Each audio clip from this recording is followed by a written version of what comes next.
प्रणाम। हे नारायण, आपको कोटि कोटि प्रणाम। हे विश्वेश्वर, प्रणाम। आपको असंख्य प्रणाम। हे पद्मनाभ, मैं कौन हूं, मुझे बताने की कृपा कीजिए। हे वासुदेव, मुझे अस्तित्व दिया है तो पहचान भी दीजिए, परिचय भी प्रदान कीजिए। जो मैं हूं वही आप हैं, और जो आप हैं वही मैं हूं। मैं विष्णु हूं, आप ब्रह्मा हैं, और आप महेश हैं। हम तीनों ही एक ही अस्तित्व के तीन रूप हैं, त्रिमूर्ति हैं। परंतु हे देव, मेरे होने का उद्देश्य क्या है, मेरा लक्ष्य क्या है? हे ब्रह्मा, सृष्टि की रचना होनी है, संसार का निर्माण होना है, जीवन का जन्म होना है, और ये सारे कार्य आप ही को तो करने हैं। आप विधाता हैं, सृष्टि में जन्म लेने वाले जीवन के जन्मदाता हैं। और हे परमेश्वर, मेरी रचना क्यों हुई है? हे महेश, हे शिव शंकर, निर्माण और विनाश, जन्म और मृत्यु एक क्रम है, एक चक्र है। जो बना है उसे समाप्त भी होना है, जिसने जन्म लिया है उसे मृत्यु भी आनी है। यह क्रम चलता रहेगा, यही प्रकृति का नियम है। आरंभ ब्रह्मा है, और हे महेश, आप अंत हैं, और आप दोनों के बीच मैं स्वयं विष्णु पालन करता हूं।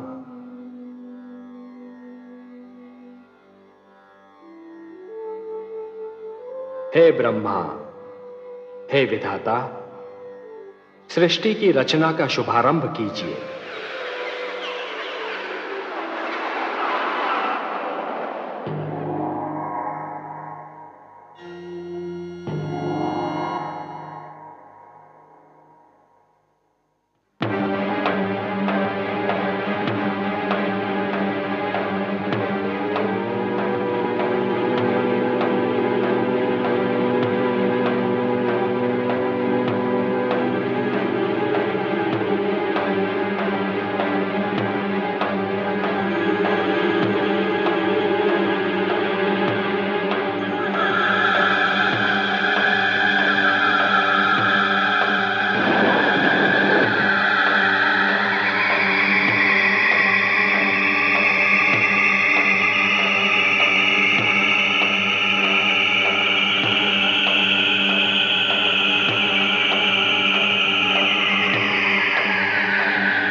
प्रणाम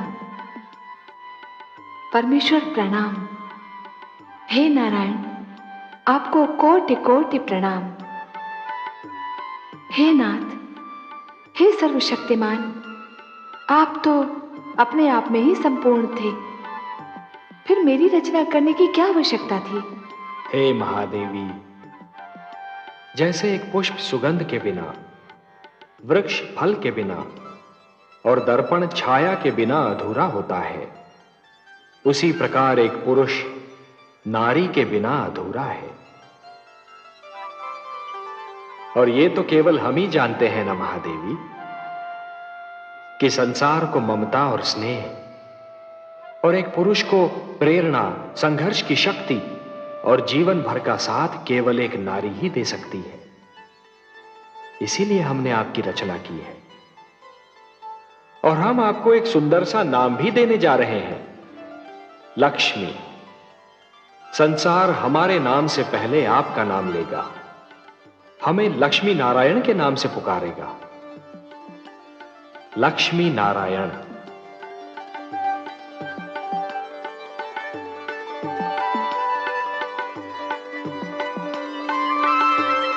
श्री विष्णु भगवान की अनुमति से ब्रह्मा ने सृष्टि के निर्माण का श्री गणेश किया। सबसे पहले अपनी भुजाओं से उन्होंने 4 मनु पैदा किए।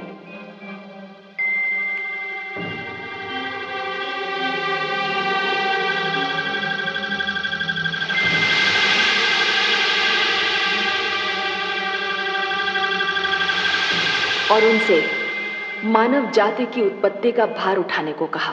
परंतु शिशु रूप में जन्मे इन संकादिक ऋषियों सनक, सनातन, सनंदन और सनत कुमार में इच्छा का अभाव था।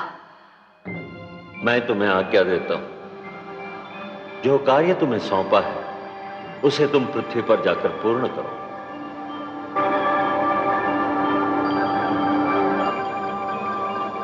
तो मैं तुम्हें शाप देता हूं, जाओ, निकल जाओ यहां से।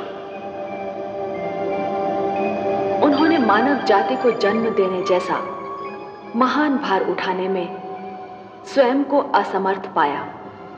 इच्छा का संबंध ज्ञान से है और ज्ञान की जड़ें विद्या में होती हैं। ब्रह्मा ने यह सोचकर निर्णय लिया कि मानव से पहले सृष्टि में ज्ञान का उजाला फैलाना चाहिए। जीवन को ज्ञान मिलने से पहले ज्ञान को जीवन मिलना चाहिए।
उन्होंने अपने शरीर से 7 आचार्यों को जन्म दिया और उनसे कहा, हे आचार्य जनों, हे वशिष्ठ,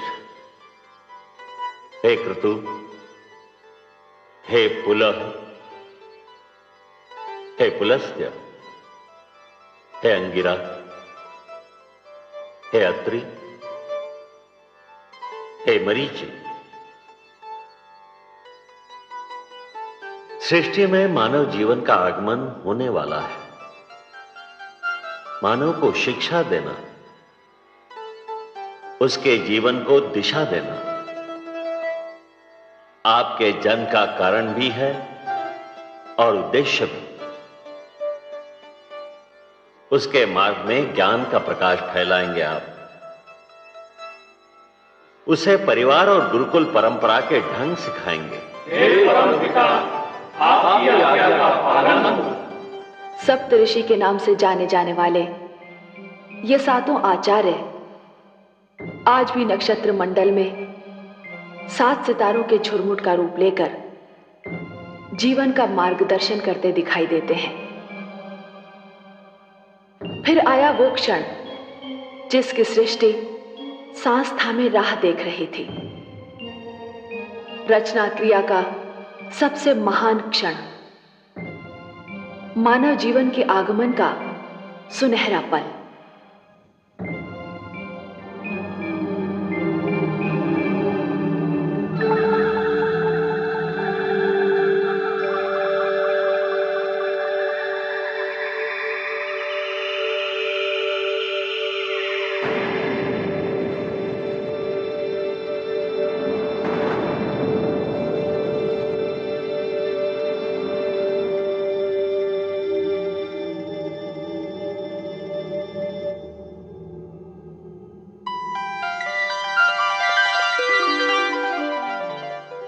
प्रणाम प्रभु।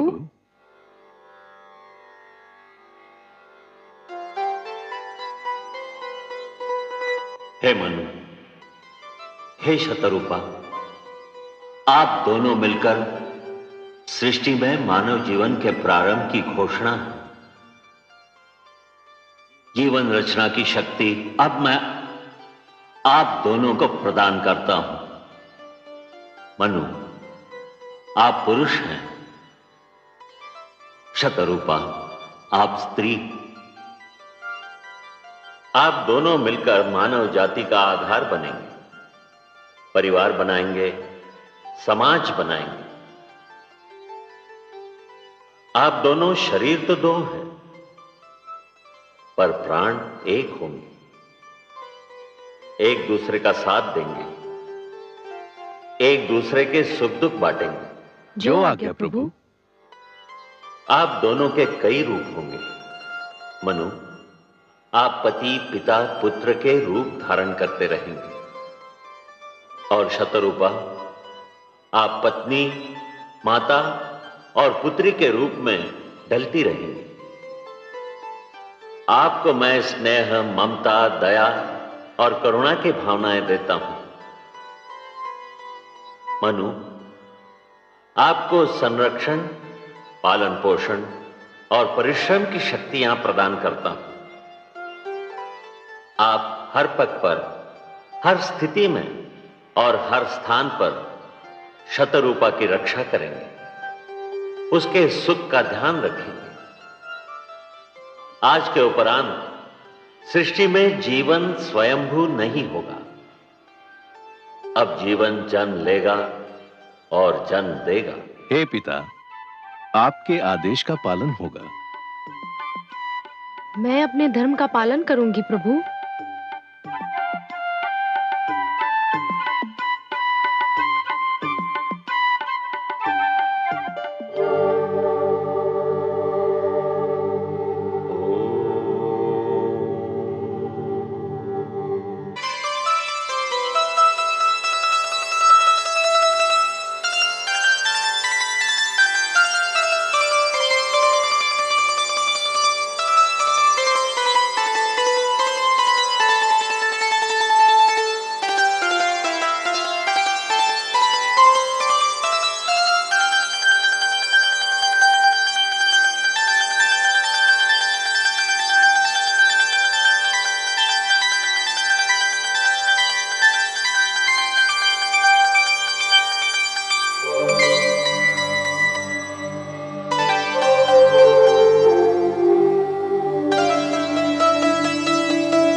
कहाँ चले गए थे आप? आपको पास न पाकर मैं कितनी घबरा गई थी। क्यों चले गए थे मुझसे दूर?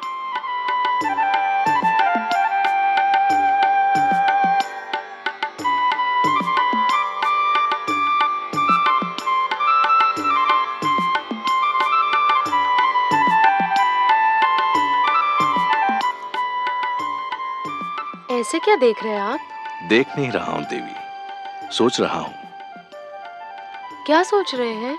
यही कि आपके प्रश्न का उत्तर दूं या ऐसे ही आपको निहारता रहूं, या आपकी मधुर वाणी सुनता रहूं। ऐसी क्या बात है मुझ में और मेरी वाणी में? आपको सामने पाकर मुझे ऐसा लगा जैसे उषा की लालिमा, पुष्प की कोमलता, चंद्रमा की शीतलता और झरनों की मधुरता सब एक ही शरीर में ढल गई हों। देवी, मैंने भोर भय पंछियों की चहकार सुनी, मैंने सूर्य की पहली किरण छूने पर कलियों की चटकार सुनी, मैंने सरोवर पर वर्षा की पहली बूंद की झनकार सुनी, परंतु उनमें वो संगीत और स्वर लहरी नहीं मिली जो आपकी वाणी में सुनाई दी। विश्वास नहीं होता कि ये सब क्यों हो रहा है, कैसे हो रहा है। कहीं ये कोई सपना तो नहीं, या स्वयं आप भी कोई सपना तो नहीं? तो मुझे छूकर देखिए, सपने को तो हाथों से छुआ भी नहीं जा सकता।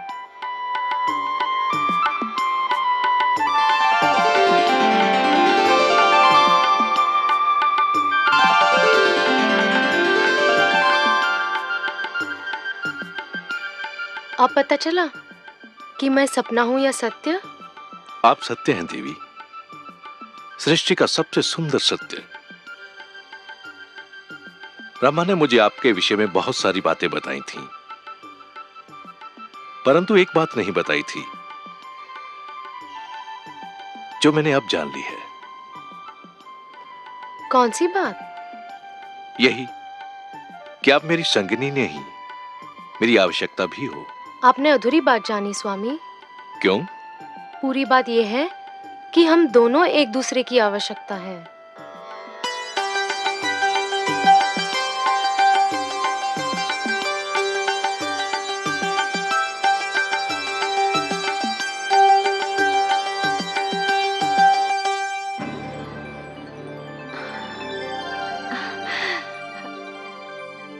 धन्य है आप प्रभु, आज आपकी लीला का एक अनोखा रंग देखा है मैंने।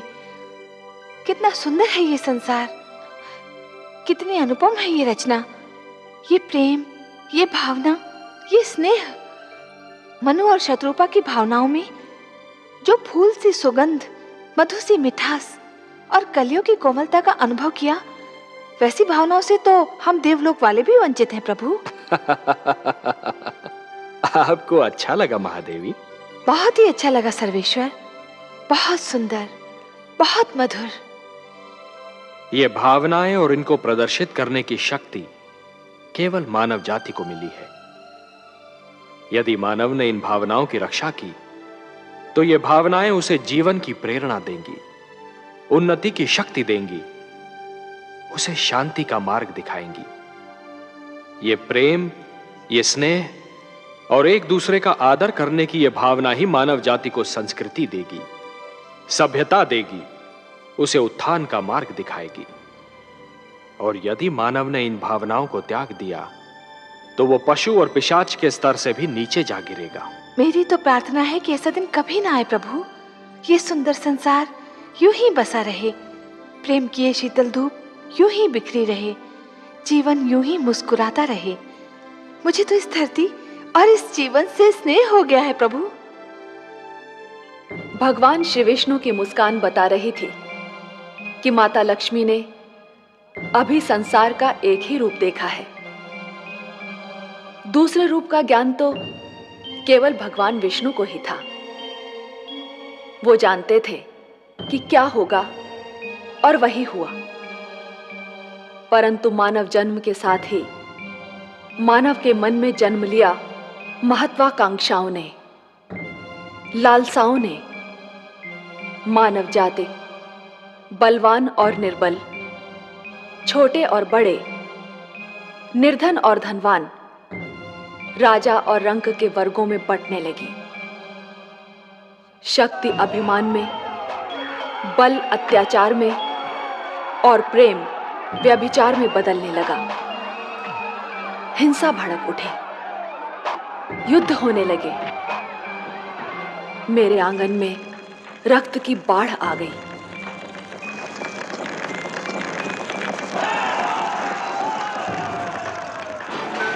मैं घबरा गई। मैंने मानव को बार बार पुकारा, पर हाहाकार में उसने तो मेरी पुकार नहीं सुनी। परंतु मेरी ये पुकार देवलोक तक पहुंच गई।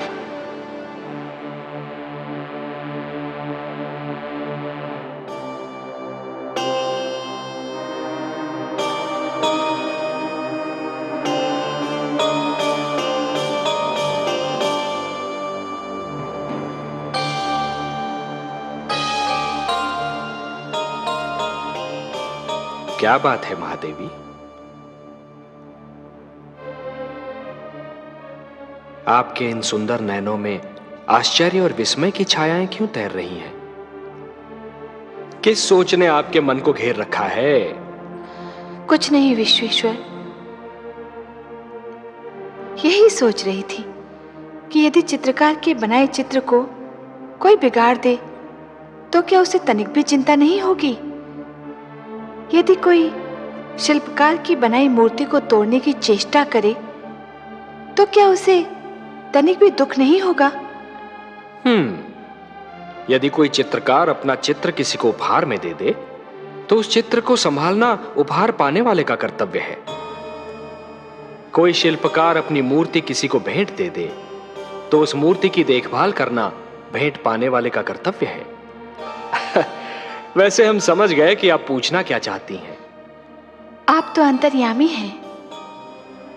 लगता है आप हमारी धरती पर घटने वाली घटनाओं से पीड़ित हो उठी हैं। हाँ पद्मनाभ, मैं बहुत दुखी हूं। क्यों हो रहा है ये सब?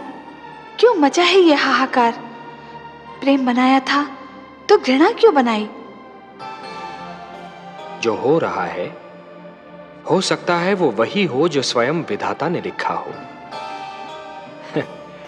और अपना लिखा तो स्वयं विधाता भी नहीं मिटा सकते ना।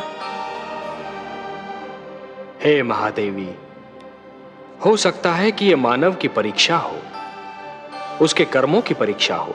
पर ऐसा संसार और ऐसा मानव आपने बनाया ही क्यों नारायण, जो आपकी बनाई धरती पर अंधेरा फैला रहा है? तो आप क्या चाहती थीं कि हम केवल दिन बनाते और रात्रि न बनाते? फिर मानव को अंधेरे उजाले का अंतर कैसे जान पड़ता? विष न होता तो अमृत की महत्ता कैसे जानी जाती? पुष्प के साथ कांटे न होते तो पुष्प के सौंदर्य को कौन जान सकता? पतझड़ न आती तो वसंत ऋतु इतनी सुहानी कैसे लगती? हमने मानव को बनाया है देवी। मानव इतिहास को बनाने का कार्य हमने अपने हाथों में नहीं रखा, वो तो उसी पर छोड़ दिया है। अभी तो उसे अपनी शक्ति का आभास हुआ है। इसी से उसे न्याय अन्याय, सत्य असत्य, धर्म अधर्म और पाप और पुण्य की जानकारी भी होगी। हमने बुद्धि दी है मानव को, विवेक दिया है उसे। और यदि मानव ने विवेक से कार्य नहीं किया तो? यदि धरती पर रात्रि इसी प्रकार दिन को निगलती रही तो? अंधकार प्रकाश को डसता रहा तो? तब क्या करेंगे आप? चिंता मत कीजिए देवी। यदि असत्य और अधर्म अपनी सीमा को पार कर गए, यदि धर्म की हानि होने लगी, तो हम स्वयं धरती पर जाएंगे। हम वचनबद्ध हैं। परित्राणाय साधूनाम विनाशाय च दुष्कृताम धर्म संस्थापनार्थाय संभवामि युगे युगे। अपनी लीला तो आप ही स्वयं जानते हैं पद्मनाभ। इस प्रकार आरंभ हुआ प्रकाश और अंधकार के युद्ध का इतिहास, असत्य पर सत्य की विजय का इतिहास, अन्याय पर न्याय की विजय की कथा। और इस कथा का पहला अध्याय था मनु और शत्रुपा का पुत्र महाराज उत्तानपाद, जो दिग्विजय करके अपनी राजधानी लौट रहा है।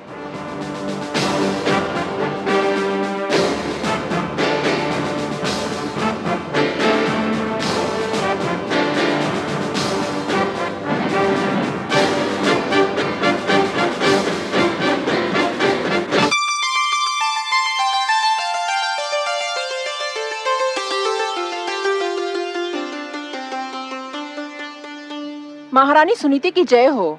महाराज उत्तानपाद दिग्विजय से लौटकर आ गए हैं। महारानी चलकर उनका स्वागत नहीं करेंगी?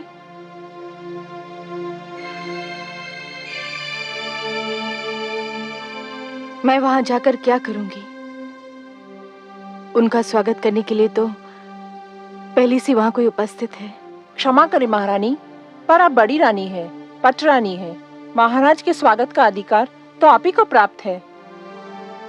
अपने स्वागत का अधिकार, देने न देने का अधिकार तो महाराज के हाथों में है, और महाराज ये अधिकार अब किसी और को दे चुके हैं। आप यही है बातें पिताश्री के स्वागत को नहीं गई? नहीं पुत्र, मैं नहीं गई। फिर मैं जाऊंगा पिताश्री का स्वागत करने। तुम भी ना जाओ पुत्र। क्यों बातें? मैं नहीं चाहती कि इतनी कम आयु में तुम पीड़ा और दुख जैसे शब्दों का अर्थ जान लो। तुम्हारे कोमल मन को तनिक भी ठेस लगी ना, तो मैं सहन नहीं कर पाऊंगी। मैं समझा नहीं माताश्री। अभी छोटे हो ना, बहुत सी बातें तुम्हें समझ नहीं आएंगी। पर माताश्री, मैं उनसे मिलने को व्याकुल हो रहा हूँ। इतने दिनों बाद तो लौटे हैं पिताश्री। जहाँ इतने दिन राह देखी है, थोड़ी देर और प्रतीक्षा नहीं कर सकते? वो यहीं आएंगे। एक बात पूछूं माते? अवश्य पूछो। क्या वृक्ष की छाया वृक्ष से दूर रह सकती है? कदापि नहीं। तो फिर पुत्र अपने पिता से कैसे दूर रह सकता है? पिता के प्रेम पर पुत्र का जन्मसिद्ध अधिकार है।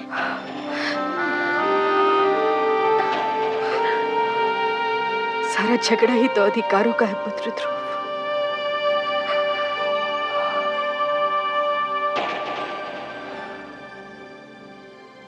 अधिकारों का है।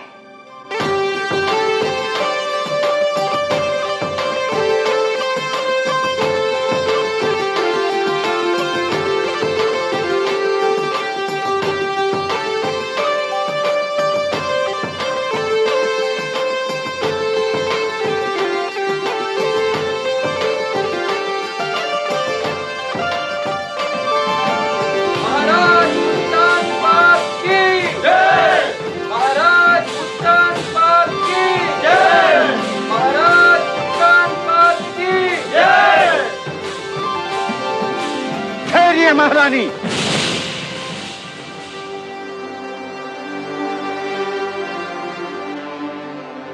ये उचित नहीं है। क्या उचित नहीं है? महाराज के स्वागत का प्रथम अधिकार बड़ी रानी को प्राप्त होता है। किंतु ये अधिकार महाराज ने बड़ी रानी से लेकर हमें दे दिया है। क्या अंतर पड़ता है गुरुदेव? दोनों ही हमारी रानियां हैं और दोनों में से कोई भी हमारा स्वागत कर सकती है।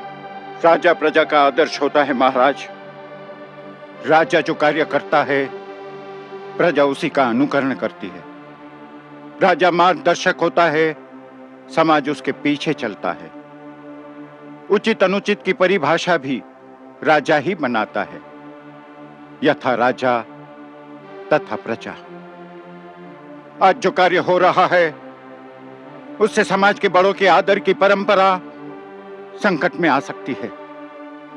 और जब छोटे बड़ों का सम्मान करना छोड़ देंगे तो समाज में उथल पुथल मच जाएगी। और जब समाज में उथल पुथल हो तो राज्य की स्थिरता डगमगा जाती है। यदि महाराज परंपराओं को तोड़ना चाहते हैं तो आपको क्या आपत्ति है गुरुदेव? परंपराएं हमारे आदरणीय पूर्वजों ने बनाई हैं, उन्हें तोड़ने का किसी को अधिकार नहीं है। तो फिर महाराज का क्या निर्णय है?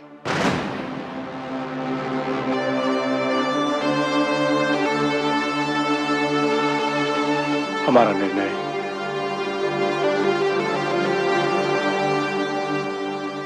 निर्णय यह है कि महारानी सरुचि ही हमारा स्वागत करेंगी।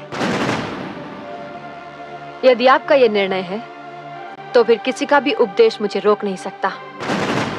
पति का आदेश मानना ही पत्नी का धर्म है और ये धर्म मैं निभाकर ही रहूंगी।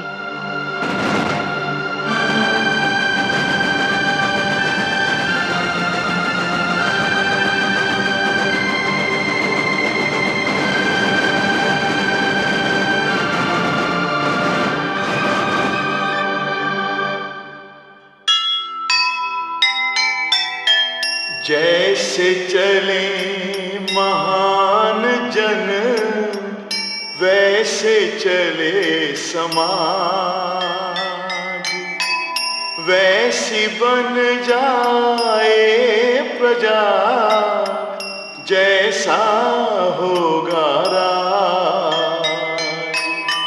टूटी अगर परंपरा टूटेंगे आदर्श, दुख ही दुख छा जाएंगे, मिट जाएंगे हर्ष, मिट जाएंगे